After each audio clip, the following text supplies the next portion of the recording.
Sakay ng makulay na balangay ng ASEAN ang ating mga karatig bansa na buong pusong tinatanggap ng isang sambayanang Pilipino. Nagkakaisa sa kultura, kalayaan at pagmamahal sa bayan. Bukas para sa ASEAN.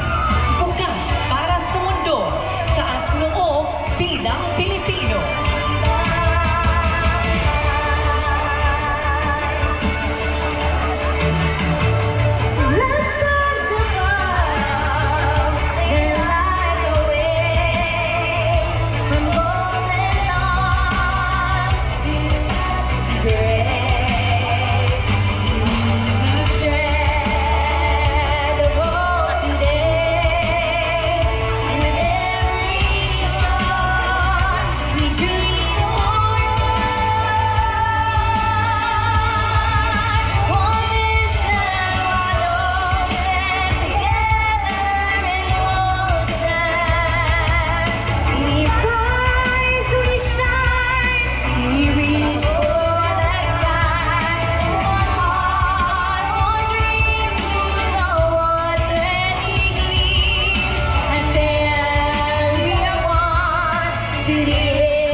Nagmamahal sa bayan.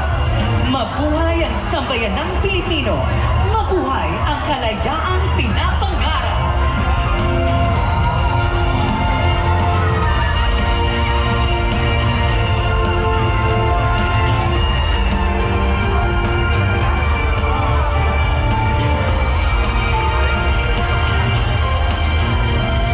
Sa pagtatapos ng makabuluhan at makabayang paglalakbay na ito, muli nating naalala ang diwa ng ating kasaysayan, ang sigla ng kasalukuyan, at ang pangako ng inaharap. Naway magsilbing paalala ang ating Parada ng Kalayaan 2026 na ang kalayaan ay hindi lamang nananatili sa alaala, kundi patuloy na isinasabuhay at hinuhubog ng sambayanang Pilipino.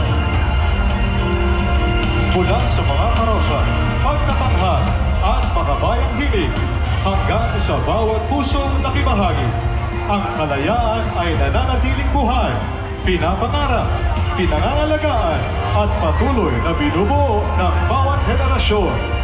Maraming salamat po sa inyong pakikisa at pagdalo. Mabuhay ang Sambayanang Pilipino!